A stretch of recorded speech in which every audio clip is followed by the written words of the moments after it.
What's an executive sponsor? Yes, great. So the executive sponsor is part of the core team. They're part of like the structural team that is making this intranet project a success. And then after, when it's into its program phase and we're managing a portfolio of possible improvements and behavior changes, they're part of the core team that's helping prioritize which ones we're going to go after and resource and what's actually going to move the needle for the firm. A really good executive sponsor isn't in every meeting, but they stop in every once in a while because they're interested. I tell them they don't have to be there, and they're like, but I just want to know what's going on. That's always nice. So like ask them a couple of things. They can leave their fingerprints on a few ideas. But what they're really there for is winning hearts and minds of the leadership team. Mm-hmm. They're the kind of the conduit between the intranet team and the leadership team. Yeah. And speaking of written and unwritten strategy, there's the formal and informal leadership team, right? So the executive sponsor gets that. Like they know who needs to be influenced and they know whose networks touch which employees. And the champion might know some of that too, but they probably don't have the influence and access to that full leadership network that the executive sponsor has.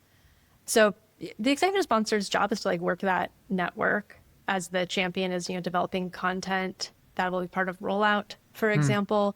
Frequently, the executive sponsor will share like pieces of that. Again, right information to the right person at the right time. They're not going to overwhelm the whole executive team with like a 15-minute how-to or anything, but they're going to know how to have the conversations with those influential leaders to get them ready for what's coming, and then also hear objections and think about them, and then find ways to go back to individual leaders with ideas or just letting them know that you've heard their concerns, right? And bring that executive team along.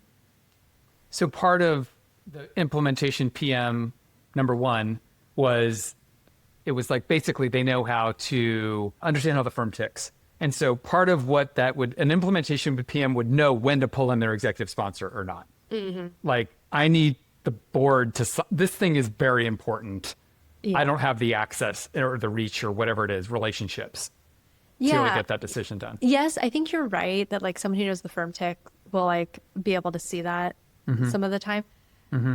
But they also have blind spots because they're not in the room and they don't really understand what it means for the leadership to buy off of because they don't know. They've never been in the meeting. Right. Exactly. Yeah. Exactly. Yeah. They haven't seen the way that things have happened in the past. So the executive sponsor does need to play an active role in knowing what's happening enough with the project that they can figure out when they can elevate it and how to navigate the executive team.